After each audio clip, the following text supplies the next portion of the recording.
Salut Julien, Salut, salut. salut à toi qui nous écoute et bienvenue dans ce nouvel épisode de la systémique du bonheur. Aujourd'hui, on te vient avec un tout nouveau sujet. Julien, on parle de quoi aujourd'hui? Aujourd'hui, on parle de l'importance de se trouver un mentor ou une mentor. C'est quoi ce truc? C'est quoi un mentor? C'est un super-héros? C'est presque un super-héros. Un mentor ou une Ouais, mentor, c'est une personne qui a de l'avance sur toi. Pas nécessairement qui est beaucoup plus âgée, même si souvent ça va de pair, d'accord. mais c'est une personne qui a de l'avance sur là où toi tu veux aller, là où tu veux te rendre. Donc en gros, c'est une personne qui va avoir des résultats là où toi tu en as pas encore, qui a des expériences, des connaissances, du réseau que toi tu aimerais avoir aussi et qui va te servir finalement de modèle, qui va te guider sur comment faire, comment agir, comment décider sur certains sujets de ta vie. D'accord, OK. Donc c'est en quelque sorte une sorte de guide ou un petit peu comme si tu partais dans la nature et qu'il y avait une personne qui connaissait déjà le chemin parce qu'elle l'avait déjà exploré et du coup, elle est devant toi pour te dire: «Bah, tiens, fais attention, peut-être mets pas les pieds ici» ou alors qui va te questionner, qui va t'amener justement à prendre la meilleure direction pour toi, c'est ça? Ouais, c'est plus une personne qui va t'apprendre à pêcher plutôt que de te mettre du poisson dans ton assiette. D'accord. OK.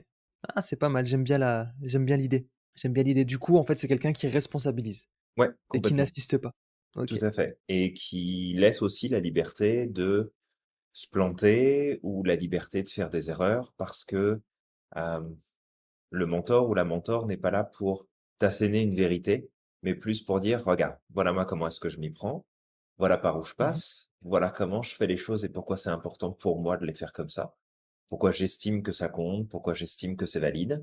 Mais c'est pas le mentor ou la mentor ne sont pas porteurs ou porteuses de vérité. C'est vraiment: j'ai des résultats dans ma vie, j'ai des résultats dans mon travail ou dans mes finances, dans mes relations et tu as envie de tendre vers les mêmes résultats que moi. Je vais donc te montrer comment est-ce que je fais, comment est-ce que je m'y prends.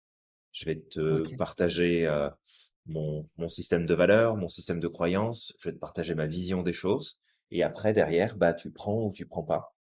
Tu suis pas, tu gardes que ce qui est important pour toi, mais tu es responsable de ce que tu vas appliquer ou pas. OK, d'accord. Super intéressant. Bah, en fait, ça me rappelle que c'est peut-être aussi l'une des façons les plus faciles d'apprendre pour l'être humain parce que dès qu'on est enfant, Mmh. on commence déjà à apprendre par mimétisme.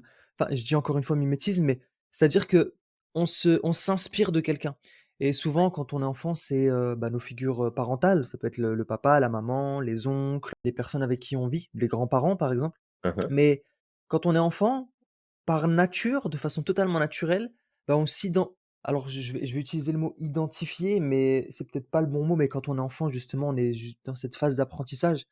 Mais on observe et on apprend sur quelqu'un et on grandit et parfois même après ça va au-delà de la famille parce que ça peut être les héros qu'on voit au cinéma et cetera comme Spider-Man, Superman. Je me rappelle quand j'étais gamin, je portais pas encore de lunettes et je rêvais de porter des lunettes parce que Clark Kent, tu sais, dans le générique, enlevait ses lunettes à un moment et je faisais: «Mais moi j'aimerais bien porter des lunettes» et puis quand je Bah, devais ouais. en porter, j'étais pas content, mais c'est pas grave. Heureusement qu'il portait pas un slip sur la tête, hein, parce que sinon ça aurait été compliqué, hein. J'avoue, j'avoue. Mais ouais, ouais, tout à fait. C'est ces modèles finalement qu'on veut prendre et ce qu'il y a de bien avec les mentors, c'est que alors idéalement, on va dire que si tu as contact avec ces gens-là et que tu peux passer du temps directement avec ces gens-là, que tu peux en fait vraiment investir ton temps et ton énergie auprès de ces gens-là, bah, c'est certain que ça va, en fait, décupler tes capacités. Ça va décupler tes connaissances, ton réseau, tes résultats, ça va vraiment avoir un impact énorme. Mais tu peux aussi prendre pour mentor, finalement, un auteur, une autrice qui va, te partager, sa vision du monde, son point de vue que tu vas suivre, que tu vas regarder en vidéo, que tu vas écouter en podcast et tu vas t'en imprégner le plus possible. Alors c'est certain que l'impact est pas le même que quand tu as un contact direct avec la personne, mais ça peut te donner une dynamique vraiment, vraiment puissante pour progresser. Ouais, exactement. Bah, d'ailleurs, on l'utilise beaucoup nous en coaching lorsqu'une personne est bloquée dans sa carte du monde, qu'elle arrive pas à trouver de solution parce qu'elle est face à un mur. Mmh. Parfois, on les amène à se dire: «Bah, OK, comment est-ce que ton héros ferait?» En fait, est-ce que tu as quelqu'un qui t'inspire, un héros, un personnage fictif ou pas? Et Mmh. lui, comment il réagirait dans cette situation? Une fois, tu me l'as fait d'ailleurs, en coaching. Je me Je rappelle, me ça allait souviens. pas et tu m'avais dit: «Mais écoute, est-ce qu'il y a une personne qui t'inspire?» Je pense que je t'avais dit peut-être, Gandhi, Mandela, Martin Luther King, je sais plus. Mmh. Et tu me disais comment lui, il réagirait dans cette situation. Et du coup, j'ai commencé à dire: «Bah, en fait, Gandhi avec sa personnalité, je pense qu'il réagirait comme ça, comme ça, comme ça, comme ça». Et puis après, en fait, tu me dis: «Ben, OK, comment toi alors tu pourrais t'inspirer de ce que ferait Gandhi dans cette situation?» Et du coup, ça m'a permis en quelque sorte de sortir de ma boîte crânienne, de tous mes Mmh. problèmes en fait, parce qu'on est trop près de l'éléphant malheureusement quand il y a ce genre de soucis. Donc de prendre du recul au travers de Ouais. mon héros et d'appliquer, de trouver des nouvelles options pour pouvoir avancer. Ouais, complètement et tu vois cette approche-là, alors c'est vrai que moi j'ai quelque part la chance et en même temps, c'est aussi un engagement de ma part de prendre du temps pour ça et j'ai l'opportunité d'accompagner, quand même régulièrement, tous les ans, des personnes à travers du mentorat. Alors là, le mentorat dont on parle, c'est le mentorat entrepreneurial. Avec mon rôle, dans ces 3 mêmes institutions de mentoring, c'est vraiment d'être là pour partager, pour questionner, pour donner un espace aussi de parole et de connexion à soi pour les entrepreneurs ou entrepreneuses, souvent qui se lancent en affaires, mais pas que. Il y a des gens, ça fait déjà, plusieurs années qui sont en affaires et qui ont besoin en fait de regagner un peu en perspective et à voir les choses, de l'extérieur. Mais c'est une chouette aventure parce que, c'est même toi, si tu deviens mentor demain, tu vas apprendre des choses grâce aux personnes que tu vas mentorer. Mmh. Donc, quelque part, c'est un échange qui est gagnant-gagnant à partir du moment où on est vraiment engagé. Hem, Quand tu vas chercher un mentor ou une mentor, c'est pas simplement pour glaner quelques informations et te dire: «Bon, bah, c'est cool, j'ai appris quelques trucs, merci, bonsoir». C'est un engagement qui est plus profond que ça. Mmh. C'est comme une relation que tu vas bâtir avec l'autre et dans cette relation, il y a pas d'attente, il y a pas d'envie particulière, si ce n'est que de pouvoir donner un exemple concret de comment toi tu fais les choses et de l'autre côté, la personne qui est, ton mentoré ou ta mentorée va prendre aussi les choses à cœur pour te questionner, pour se remettre en question, pour tester des nouvelles choses, pour, donner du feedback en fait sur ce qui est fait ou pas fait. Fait que la relation de mentor-mentoré, c'est une relation qui est c'est vraiment une relation à part entière. J'ai pas d'autres mots, en fait pour le décrire. C'est une relation qui est profonde, c'est une relation qui est émotionnelle aussi, parce qu'on ne fait pas que parler d'un sujet, c'est aussi, partage de points de vue, partage d'histoire, partage de ressentis, mais c'est vraiment un raccourci énorme pour aller de l'avant et avoir des résultats, beaucoup plus pertinents, en fait, dans les différents domaines sur lesquels tu te fais mentorer. Julien, il y a un truc qui pop, c'est qu'en fait, ça existe depuis la nuit des temps, tout ça, et ça existait déjà à l'époque des philosophes, par exemple. Avec, par exemple, Socrate qui mentorait Platon. Et ça s'est fait toujours. Marc Aurèle a eu des mentors. Par exemple, si on prend Bouddha, il a eu des disciples. Donc, en fait, c'est-à-dire que des personnes ont été mentorées, par exemple, par Bouddha. Ça s'est fait aussi avec les prophètes. Ça s'est fait aussi avec des femmes qui ont montré la voie pour des milliers et des millions de femmes, justement, pour pouvoir aller vers l'autonomie, pour pouvoir gagner en liberté. Il y a, par Mmh, exemple, des personnes comme Michelle Obama, comme Marie Curie, comme, Laurie Greiner, Barbara Corcoran, et cetera, et cetera. Et exact. en fait, par nature, on a des exemples. C'est tout à fait normal et quelque part, ça montre aussi cette vérité, selon moi en tout cas, que on ne peut pas se faire tout seul et qu'on a besoin aussi de ce qu'ont laissé d'autres personnes avant nous pour Tout à fait, ouais. pouvoir avancer beaucoup plus rapidement. Et ça, c'est ce qu'on fait aussi dans l'institut, Julien. Notre, principale approche, c'est pas de vendre de la connaissance au travers du maître praticien et du praticien et cetera. C'est surtout d'accompagner les gens. La Parce que la connaissance, les gens peuvent la trouver partout. Par Mmh mh. contre par contre, ils auront pas l'accompagnement pour devenir coach.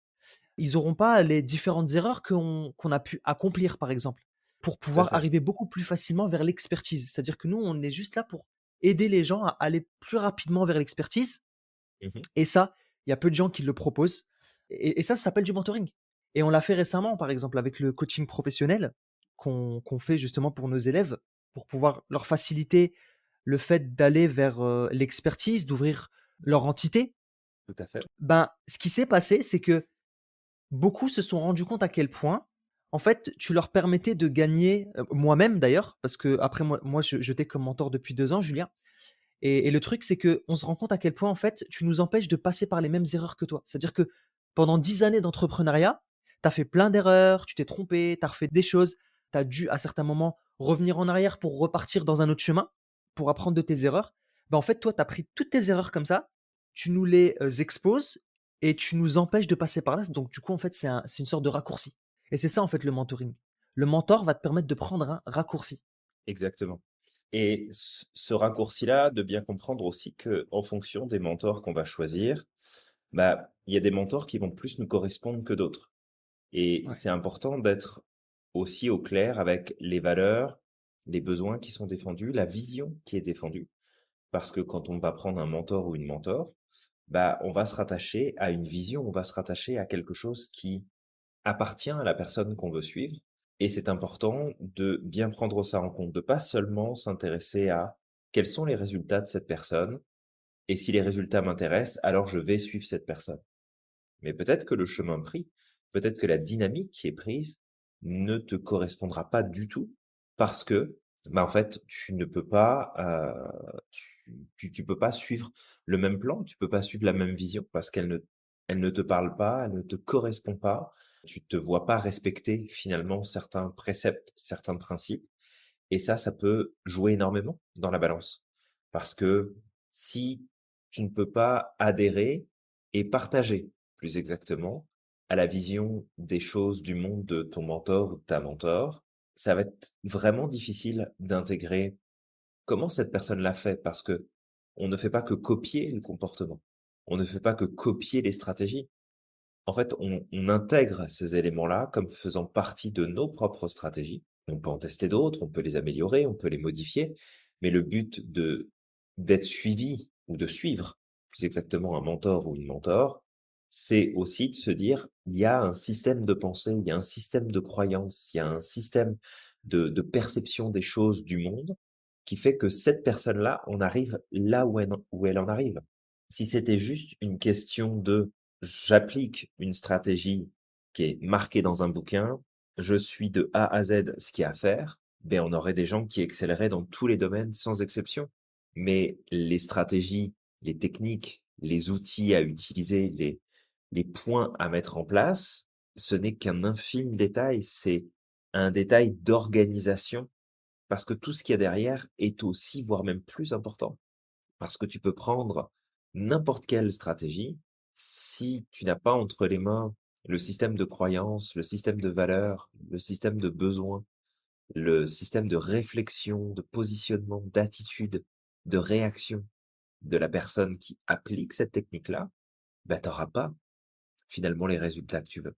Donc c'est pour ça aussi que prendre un mentor ou une mentor, c'est pas seulement se dire: «Bah, je vais apprendre comment la personne fait, puis je vais faire pareil, puis ça va marcher».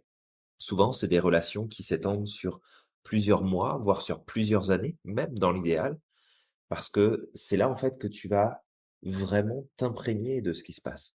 C'est là où tu vas vraiment tirer pleinement profit. Et tu vois, j'ai envie de faire un lien, finalement avec un film. Alors peut-être que toi qui nous écoutes, ça va te parler, mais ça vient de popper dans ma tête. Si tu as déjà vu le film Tigre et Dragon.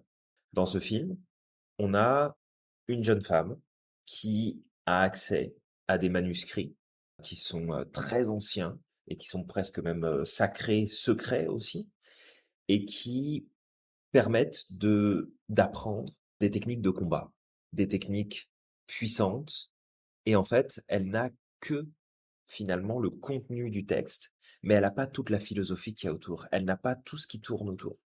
Et à un moment donné, dans ce film, eh bien, elle va se retrouver confrontée à d'autres personnes qui, en fait, connaissent ces techniques-là, mais ont toute la philosophie qu'il y a derrière. Et c'est là, en fait, où tu vois la différence. Oui, elle est capable de produire dans cet art martial, finalement, les postures, les gestes, elle a une connaissance de la technique, mais il lui manque, en fait, énormément de choses derrière. Et finalement, un mentor ou une mentor, c'est un petit peu le même principe. C'est-à-dire que toi, aujourd'hui, avec l'accès quasi infini à l'information, parce qu'on s'entend aujourd'hui que si tu veux apprendre quelque chose et que tu as pas besoin d'une certification pour pouvoir l'utiliser, tu peux apprendre absolument tout ce que tu veux en allant à la bibliothèque, en allant sur internet, en participant à des groupes. Tu tu peux apprendre tout ce que tu veux de A à Z. Mais la connaissance seule ne suffira pas à avoir d'excellents résultats. Il y aura aussi toute la sagesse, toute l'expérience, tout le savoir-faire, toute la vision en fait qu'il y a derrière, qu'un mentor ou une mentor peut apporter à ce moment-là. Et ça, c'est vraiment important. Je vais peut-être donner un exemple aussi personnel qui remonte à un petit moment maintenant, mais c'est pas si loin que ça. Moi, je me passionne beaucoup pour l'entrepreneuriat. C'est vraiment quelque chose qui me passionne et j'avais envisagé à un moment donné de repasser un MBA, donc c'est un master en business, en administration de business, il y a déjà plusieurs années de ça en arrière.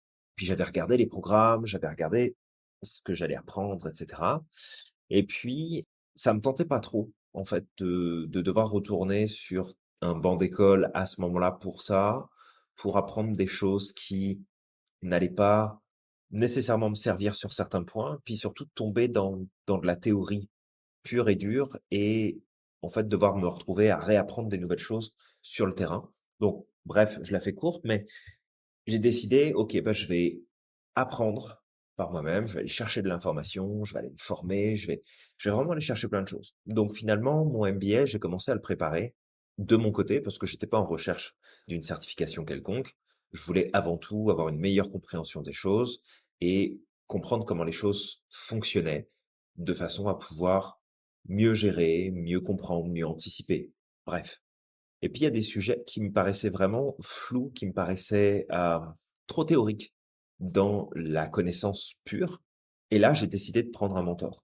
Et ce mentor-là, bah, je l'ai encore aujourd'hui. Il est passionnant. Vraiment, il m'a appris énormément de choses. Il m'a permis d'aller beaucoup plus loin.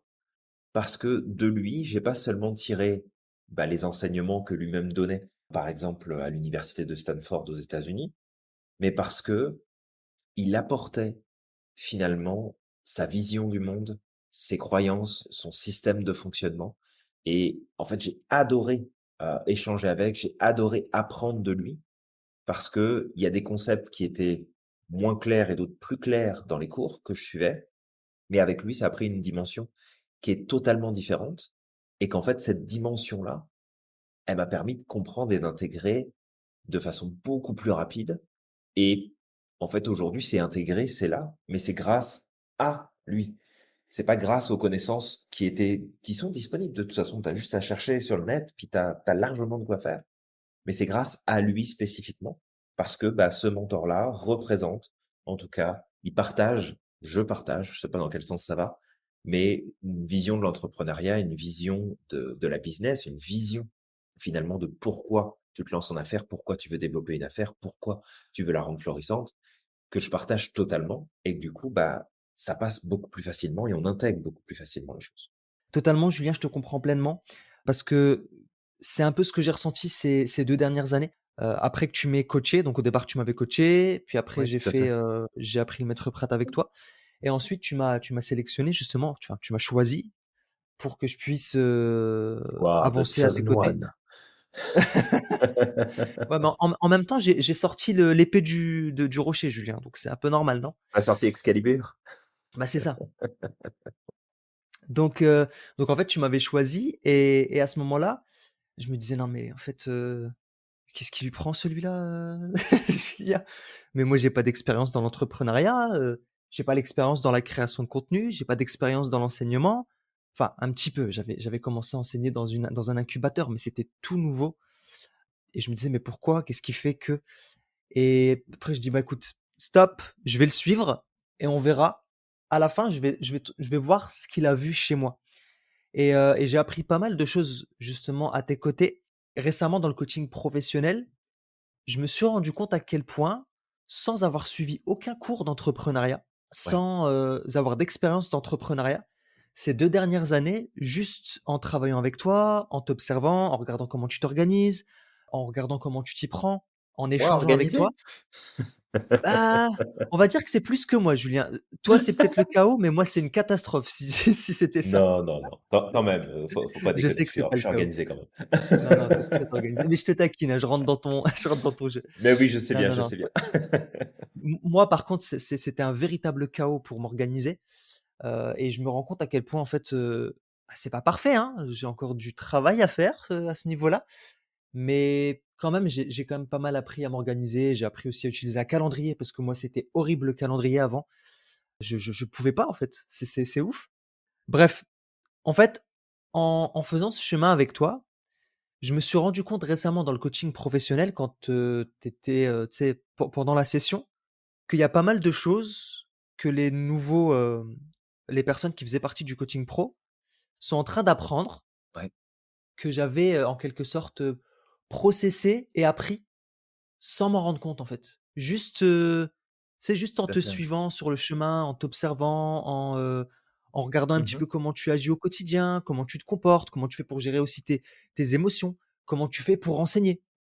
Bah, en fait, ce qui s'est passé, c'est que j'ai appris beaucoup sur toi et puis après, au fur et à mesure du temps, il y a aussi ma patte et mon style qui ont commencé à se tu sais, à prendre de plus en plus de place, comme le fait que j'aime bien faire des métaphores, j'aime bien Mmh. vulgariser, j'aime faire en sorte que mon message puisse être même compris par des enfants, en fait. Alors c'est pas toujours le cas, des fois je fais des petites vendamettes, mais en tout cas, tu vois, c'est que j'ai appris sur toi en te prenant comme mentor, en t'observant et puis au fur et à mesure du temps, en fait, il y a des choses qui ont commencé à ressortir tout seul Et et après tu as pris certainement, tu peur. vois que et après j'ai pris ouais, je prends peur tous les jours, Julien, vraiment. Je suis obligé de prendre mes comprimés, sinon, ça va pas. Mais c'est juste pour te dire, en fait, que ce que tu racontes justement par rapport à ton mentor, dont tu m'avais déjà parlé, bah, en fait, je le ressens également et il faut savoir justement une chose, c'est que demain, toi qui nous écoutes, tu vas avoir certainement des mentors, mais ce sera un jour à ton tour de mentorer. Parce que Ouais, un bon mentor, déjà, il se fait mentorer et un bon mentor, il va mentorer des personnes. tout à fait. Tu vois, ça se fait dans les 2 sens, en fait. Ouais, complètement, parce que tu vois sur, les les 3 organismes dans lesquels j'interviens, alors peut-être toi qui nous écoutes, tu en connais une partie. Tu as le groupe de mentoring qui s'appelle Réseau Mentorat. Avant ça s'appelait Réseau M, maintenant c'est Réseau Mentorat qui est présent, au Québec et également en France. Tu as le réseau Futurpreneur, où, j'interviens. Il y a, le réseau de La Ruche qui est en France, Ouais, il auprès y en de avait un laquelle, autre, j'ai intervenu pas mal. Ces derniers temps, j'ai pas eu de nouveau mentoré, en tout cas de ce mmh, côté-là. Et puis, il y a aussi l'école de l'ESAM avec ouais, laquelle, je j'interviens, tous les ans. Et finalement, tu vois, sur, ces différents groupes de mentoring, bah, il y a du mentorat aussi en interne, dans le sens où, on a à plusieurs reprises l'occasion de se rencontrer, de partager ensemble, d'apprendre les uns des autres sur, bah, comment est-ce qu'on s'y prend, comment est-ce qu'on a fait les choses, comment on gère ce genre de situation avec un mentoré, et cetera.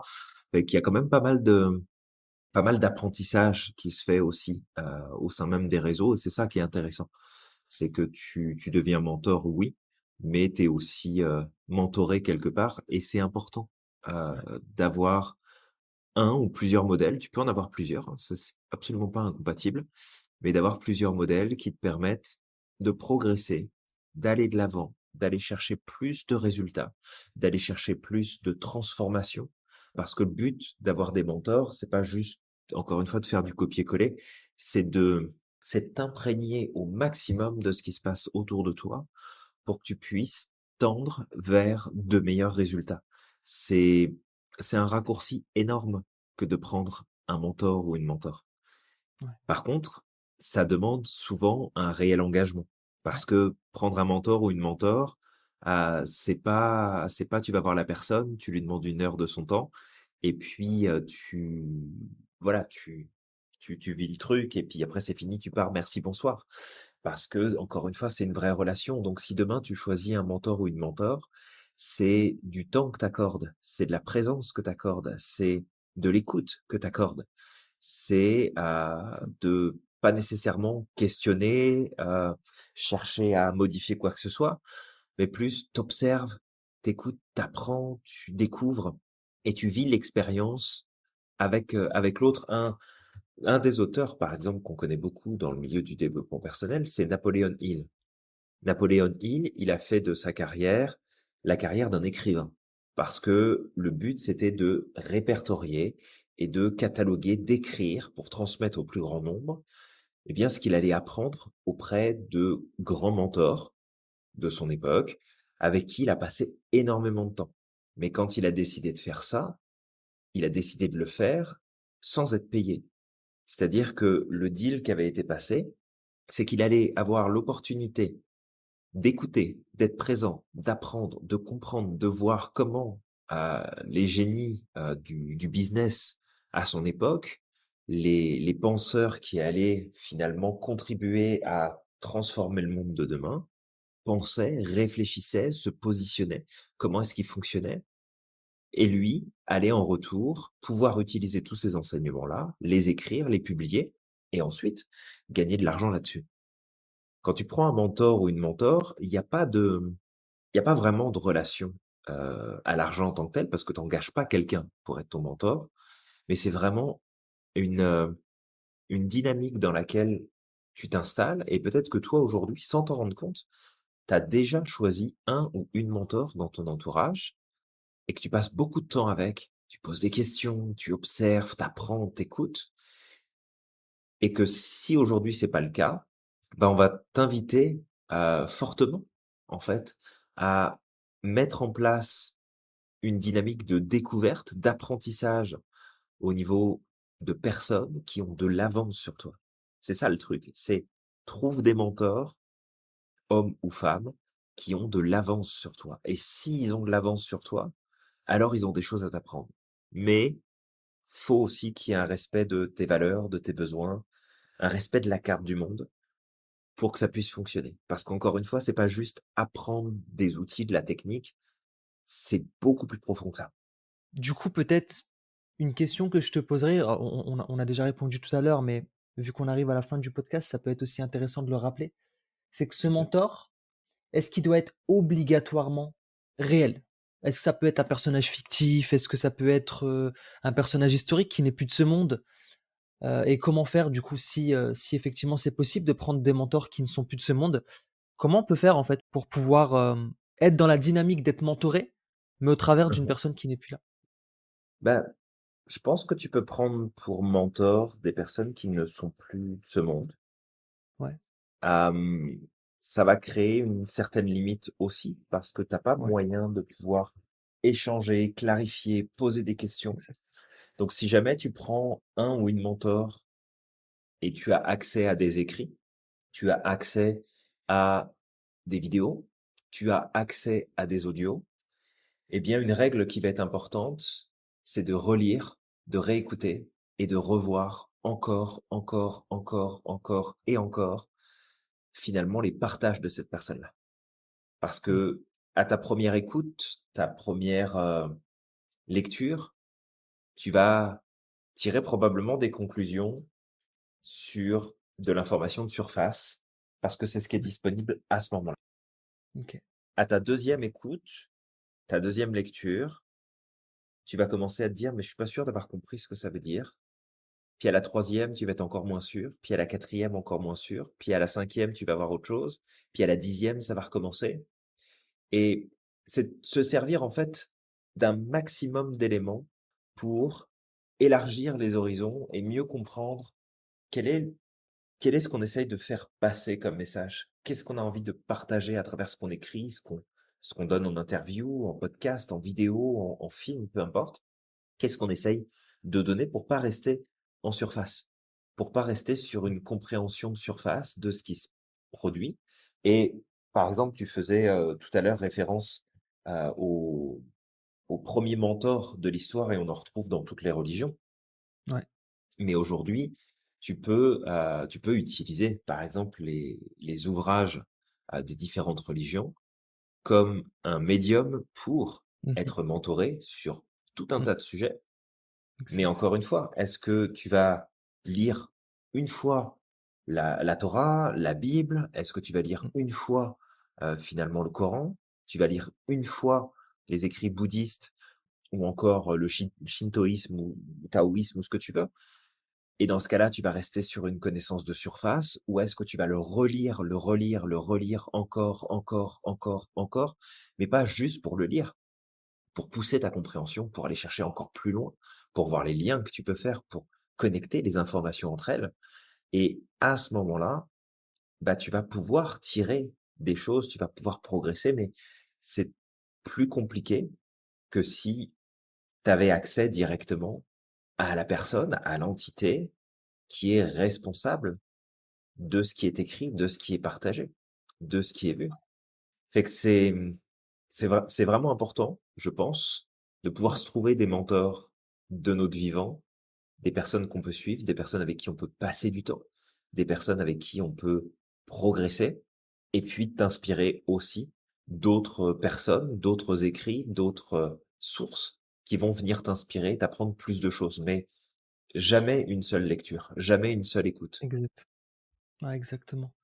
Ah et surtout qu'en fait, ça me rappelle qu'un livre en fait, un livre, vu que ça ne parle pas, faut savoir que souvent, on a l'impression que quand on va lire un livre, on va apprendre des nouvelles choses. Alors oui, on peut apprendre des nouvelles choses, il y a pas de souci. Mais très souvent, en fait, la lecture d'un livre va évoluer avec notre carte du monde.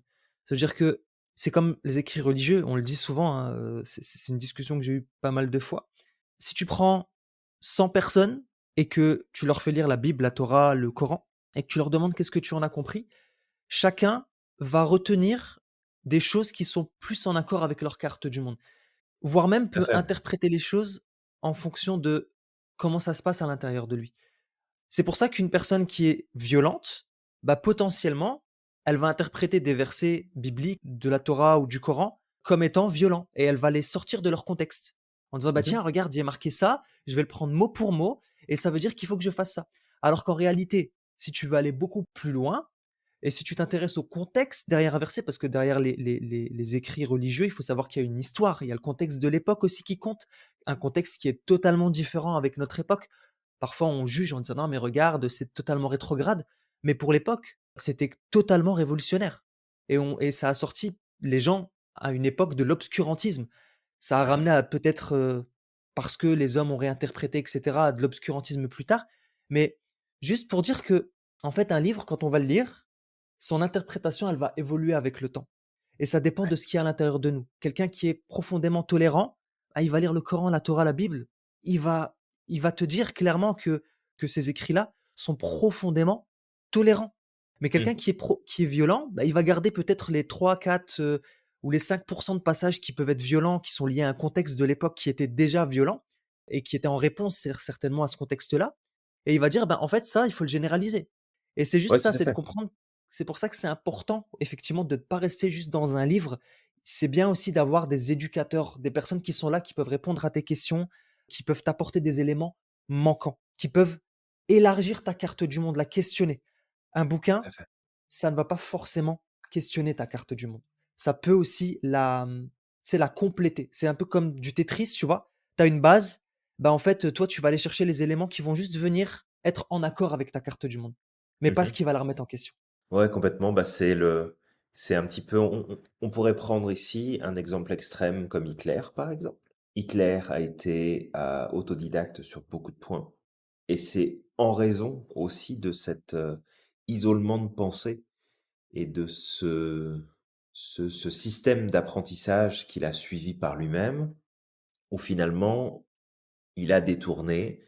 Alors de part aussi les personnes qui l'ont entouré, il y a tout un contexte à prendre en compte, mais il a détourné de l'information, il a détourné, certaines sagesses philosophiques pour servir un but, une cause qui était, plus que discutable. Mais c'est se rendre compte aussi que n'importe qui, que ce soit nous, que ce soit toi qui nous écoutes, vouloir faire tout par soi-même, penser par soi-même, réfléchir par soi-même, pas trouver finalement un point sur lequel on peut s'appuyer, sur lequel on peut apprendre des nouvelles choses, d'avoir une vision du monde qui est différente et on peut apprendre de pas mal de gens qui nous entourent. Après, il y a des gens avec qui on n'aura pas envie d'apprendre d'eux, parce que ce qu'il représente ne nous parle pas, ne nous inspire pas, ne nous correspond pas. Mais de faire attention parce que la connaissance peut être dangereuse si elle n'est pas cadrée par une certaine sagesse et une certaine mise en application et une certaine perspective. Et c'est ça aussi toute la beauté d'avoir un mentor ou une mentor, c'est de gagner en perspective sur les choses, de gagner sur une vision beaucoup plus large et beaucoup plus systémique, pour le coup, de ce qui se passe. Comment les choses s'impactent, comment les choses, se font, comment les choses se mettent en place et encore une fois, il y a des personnes, bah, peut-être éviter de les prendre comme mentors, pas juste se baser sur les résultats, encore une fois, que ces personnes-là ont, mais vraiment tout ce qu'il y a autour et tout ce que ça impacte et tout ce que ça implique aussi en termes de vision, de croyance, de respect de soi, des valeurs, de l'autre, du monde et vraiment si toi qui nous écoutes aujourd'hui, tu as pas encore de mentor, homme ou femme, et que tu peux en avoir un ou plusieurs, peu importe, hein, il y a pas de limite, bah, commence à chercher. Commence à chercher de qui tu as envie de t'inspirer, de quel modèle tu as envie de t'inspirer pour aller plus loin, pour grandir, pour progresser. Parce que, bah, ça sera un raccourci énorme, en fait, pour, ta pleine réalisation et ta progression. Exactement, Julien. Bah, je pense qu'on a fait le tour effectivement de ce sujet. Ouais, Toi qui nous écoutes, si tu as apprécié ce podcast, si tu estimes qu'il est, bénéfique, n'hésite pas à liker, partager, commenter et surtout, ben, peut-être, de réfléchir à qui sera ton prochain mentor. Qui est la personne qui t'inspire, qui pourra t'aider, à avancer et à aller vers exactement. ton objectif et rappelle-toi d'être incroyable chaque jour. Amir, mais tu as changé la fin du podcast, qu'est-ce qu'on va faire? C'est ça, un peu de d'innovation. Parfait. Eh ben, écoute, toi qui nous écoutes, merci beaucoup pour ton attention. On te dit à très bientôt. N'oublie pas que tu es magique et que tu as le pouvoir de réaliser absolument tout ce que tu veux. Et on te dit À la à la prochaine. prochaine.